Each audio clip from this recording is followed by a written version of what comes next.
Oui, encore une fois, bonsoir, bonsoir. Et peuple congolais, et partout où vous êtes, après ce nombre de la vie de notre cas. Bon, de la route, bon, Nasa, na écouté ba cowboy, pour ce monde, dans un monde cowboy, pour la cowboy, ça a été fait un cheval, mais il y a un état d'esprit quoi.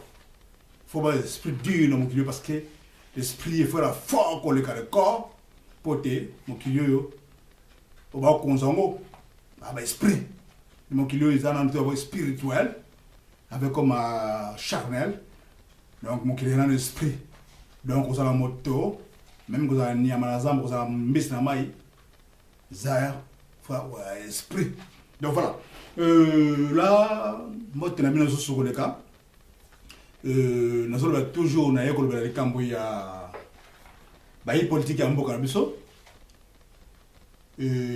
pas si mingi parce que juste mboka na il faut un jour comme islamique pour un jour sauvé pour le christianisme n'habiter au Tibet la catholique ou la chrétien ngaïté parce que moi je suis plus là et la longueur des façades de tableau cotona ça fait plus de 5 ans déjà. Et donc, je dis une chose, les chrétiens, même les juifs, les chrétienté, même hier, je suis chrétienté, et christianisme, bien armé, on a des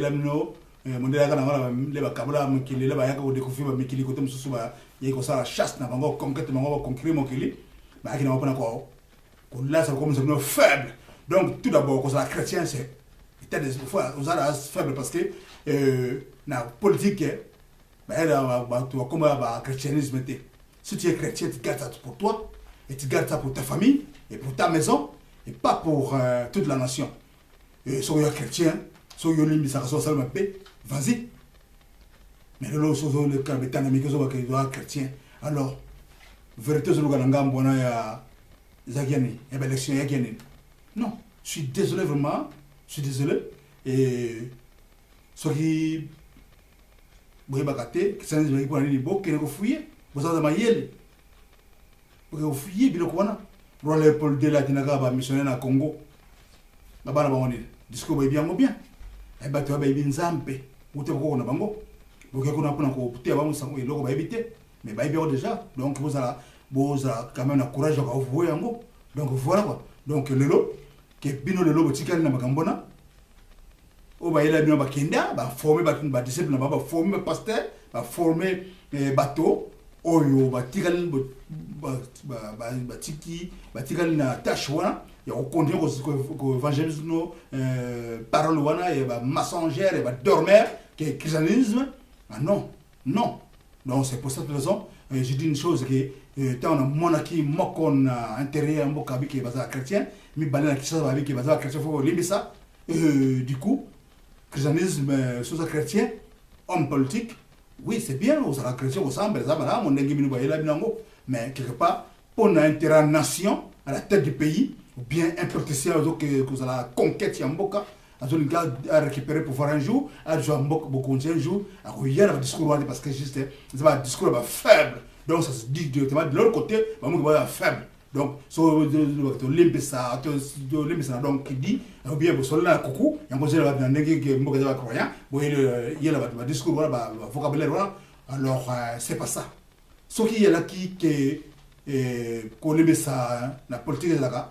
ni le mumba de la belge pour moi aider ce qui a eu ko limpisa la politique de la ka de ça le message ba merka pour moi aider ce qui ko limpisa la politique de la ka de Karafi de côté où moi qui était soit qu'on limite en portée là ka de Beladen américain moi qui était donc voilà donc quelque part et ça en côté la politique on tue la politique c'est comme la guerre sera que était que afin na mundu ki bona zamba azoba bien na champ de bataille azoba ngobeta masasi non si tu tires pas on te tire voilà si tu tires pas on te tire donc voilà c'est la politique dans politique bien la règle j'ai ngwa so ko limbi ça za ma famille na limbi ça to mais na kama mboka ba limbi ça na raté l'autre na Burkina Faso Blaise Compaoré aboma Thomas Sankara aminaye batani bakone sika moko bafona na basali pe bakamna mo solo politique sika moko armée sika moko ti kino moninga sur pouvoir bikino ce qui 5 après ngara le pesio mais 4 après Blaise comparé à Lengeli Thomas Sankara Boule. Voilà, c'est ça la politique. C'est ça un vrai leader. Il faut barrer l'autre. Lyon na Zamba, biba carnivore banyama leka nyama soki ayokeli mboloko mawa, ayokeli pakasa mawa, ayokeli makako mawa, ayokeli lapin mawa. Akufiye moko. Voilà, c'est ça. C'est la loi de la nature. Au liko comme Bokonzi, au moins éclaté quelque part, s'il faut que c'est Manouki, s'il faut que ça coup d'état, s'il faut ça, il faut ça là. Tant on va vérité réserve. Et le loi après il y a dans le discours il y a cause la chrétien, cause la chrétien. Pour ta famille, pour toi, pour individuellement, je suis d'accord avec toi. Mais pour la nation au Bimba, il y a Mbokana, il y a 2 millions, quelques mille kilomètres carrés. Il y a plus de 80 millions d'habitants. Non. Où tu as peuple là? Où tu as Mbokana? Mbokana sous. Donc, nous avons un point combien sous la terre. Ils ont par terre, ils ont assez Mbokana. Et vous, si vous avez le langage à cause de la chrétienne, pardonnez. Alors là, ça ne tient pas la route, quoi. Là, je suis désolé, quoi. Pour la Mbokana chrétien, c'est ça. Mais moi, je suis plus dans la croyance sur la Magambona.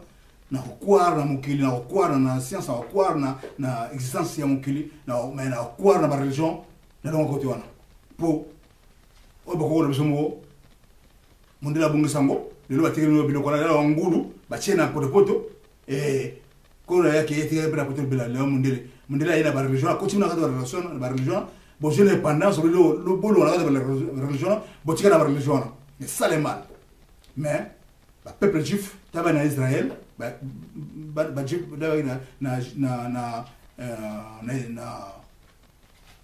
Égypte, dans le Waki, je recommandation pas y avait, ouais, qui ange, ou esprit n'a pas été qui baya bix bango, longo, kekuna, ebisieke, bon ça me lance beaucoup de mino. Ce qui vient on a Abraham, aza papa na bino. Mais Abraham moi na libosa wanganaye. Ce qui est vraiment un liboso, oh Ismaël, bon bonheur, vous êtes malade, quoi. Vous êtes malade, mes frères et mes sœurs. C'est souvent le thème, vous êtes malade. Vous êtes taré, quoi. Donc, quelque part, on dirait ce que le bic est dans mon Christ, bien animé, donc, pour un yo, et donc, on va la rame de cieux, au moins en monter. N'importe quoi. Le paradis, l'enfer, c'est sur terre. On dirait comme ça, c'est le paradis. Et moi, je me dis que je vivre bien. Ce qui est le supermarché, tous ces hommes ont flié. Ils ont même l'étranger. Et ça, saisonniers. On est là, le Roliamo. Et alors, par exemple, on est là, près de l'équipe, et si les nègres, manga, près de l'équipe, ça fait les guerres, c'est les nègres. Avant que les guerres, c'est les nègres. Non. À Oua, du 1er janvier au 30 décembre, il va flier dans le supermarché. Donc voilà. Donc, qui dit que bah chrétien fais ça dans ta famille soit bomi ba famille et bon dans mon beba ba bomba na bo moi na yo batiki yo moko batiki moko obike na libisi ba na mon Christ là oh bravo monsieur bravo mais pour la nation congolaise bon soit discours hanté je suis désolé quoi donc moi je dirais une chose que Kabila a raison na Congo il n'y a pas de politiciens il a raison on a bête là quoi. Bravo Kabila Nabi qui en 2023 à Rozonga. Ce qui est un jour limbo conjoint, à moins de ça a été à Pierre Tangaï pour ne pas tambourgan. Vraiment. Pour parce que juste ça passe. Abi na Congo opposant Zara Mosengo. Mosengo qui n'a fatigué pour opérer la bango, bassin na sona na ce qui pas pénal bon j'oublie le nom même. Donc voilà. Bonga soki mo konti bwana na bonga azoba ngake ngande opposant solo mais na chalibaya na hôtel mais là et puis na to sare en fortement comme ça et na joie bonga ça fonctionne l'autre là c'est le premier président Kassavo a peu missionnaire mais pour na mboka ba belge ba wana voilà donc ça passe comme ça. C'est pas dit que parce que aux amont ganganzambe que ça la politique mais aux allez professeur au ça politique de me représenter non est-ce que ça est courant que le président prend comme président non Mais ça va destin, bien ça, que ça dépend de son année. Donc voilà. Donc, docteur Moko, chaque moment, beaucoup de temps, mais bien mes dessins. Mon dessin, Bassar Rassat. Ça mes dessins. Attends, na Grande-Bretagne. Ça, le président de la Syrie. Il y en a d'autres qui ont salaire, guerre, mais ça toujours un pouvoir de l'eau. Donc voilà. Donc, quelque part, le Congo, ça ne sera pas sauvé aujourd'hui. Le Congo, ça ne sera pas sauvé là-bas. Genre, là, où vous avez le discours qui va chrétien, il faut te pardonner. Dans la politique, il n'y a pas de tadam. Dans la politique, c'est comme la guerre. Voilà. Tu tires pas, on te tire. Donc voilà. Donc, vous avez la vision qui tout ça, Christo, il faut le dire. Si vous avez dit que vous avez dit que vous avez dit que vous avez mais pas pour la nation, pas pour l'intérêt de toute la nation. Et bien, on ne peut pas souffrir, même les étrangers. Ce n'est pas dit que ça marche. Il y a des Angolais nés au Congo. Même Congo de susciter. Ce n'est pas dit que quelqu'un va souffrir en Bokala. Oh, il y a un Bokala soit de vie, madame, tu as souffert, n'est pas Congolais. Donc voilà. Tu ne peux pas en Bokala, mais quelque chose ça passe parce que l'État va se forte depuis qu'elle a raté, depuis tant bout. Voilà. Pas soit qu'on s'ala zéroa, moyen à bon personne canon pour ça. C'est ça le mal. Donc voilà. Moi je dis une chose, bravo à président Kabila. Avant qu'il a 2022 zonga. C'est parce qu'il a Bisso, tout ça va lâche. Tout ça chrétien, parce que les chrétiens déjà, sont chrétiens, donc état d'esprit. Ok, donc voilà. Parce que ton pardon, il y a un foot, tabango, machin. Depuis le Congo, pas Boma, Belge, Boma, il y a colonie Boma, Boma, Tilolo, Congo, Congo, Koufa, qui va vivre bien, mais l'autre vivre bien dans Congo.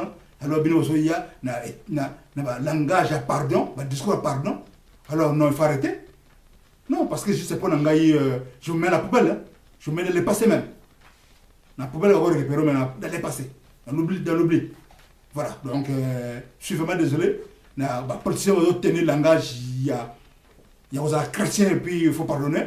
Et là, je suis désolé vraiment, je dis une chose, je suis désolé. Et ça passe. Donc, pour si vous le remontez. Donc, ndeki baningi bakenda soki bakenda kukuta na bamasolo beta na bamasolo vous savez à part amino que bozo boliki to la mukame quelque part bonal bino boko bon ça pongi. Voilà, je suis désolé va ou dans ça ndé ngwana je sais pas si c'est la route c'est pas la route so de salle passer na auto sala moko moni et affiché bon na ozongeli ko sala na tala so ko leka c'est pour ça le caté na sala moko lobi mais avec le même pensée même idée. Merci peuple congolais. Alors quelque part na obelo moko conseil au Mobutu Pesaka, tant qu'il y a les pierres anglaires au Mambokana, Malambokana lié, avec qui na bandal, babi, moto, abong sa maison, moto, abong sa, comment on avait bendé la grande caractère, na lettre majuscule, moto, abong sa, la maison bandal place qui maison il y a poste. Donc voilà. Donc quelque part, si on vit dans le Congo, sans l'osako. Donc voilà quoi. Dans le Congo, sans l'osako. So salim au tali liba condiona ma plein parce que la bango na coucou on s'en va au téléphone tal ba langage désolé je suis désolé vraiment ça tient pas la route et Congo on se prend un jour ce qui beaucoup longité bah mais c'est ma base besoin en otage quand même pour et pas la bango après la mort il a la vie de l'autre côté donc mais je m'abandonne parce que la vie na mon kilo dans 30 ans la naissance la vie et la mort donc voilà donc même au milieu chrétien on lui a pas Dieu va chrétien pour ça va il boyba christian se buta api yaki arme basi zaka pona ba yo konza ba mboka bazoka na bombo et arme c'est pas dit que chrétien que Yesu bien boy Abraham awanga na mwana liboso Ismaël bongo yo kongola keno wapi vraiment je suis désolé quoi Abraham obino benga tata na bino yo le posomo Abraham le posomo tane obeta tana yo awanga na mwana liboso Ismaël pour aki 100% juif 100% israélien a bota kena moi sinaï aga donc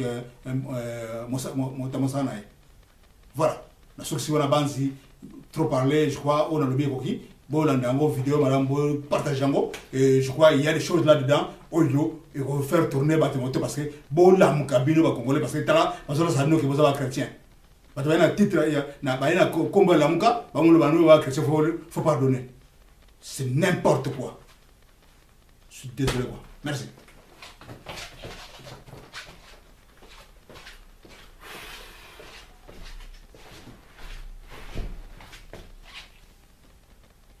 Ma mingi ntasira ko ngate ba pesa nga ngombo kana na sikolango parce que j'étais ça va pas quoi parce que ba doit tshela mitema na mboka na ba mo la sa dusu ponga na magamba christianisme n'importe quoi Pouh.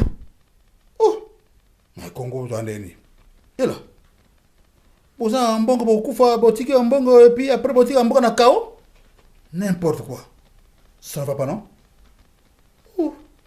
Pora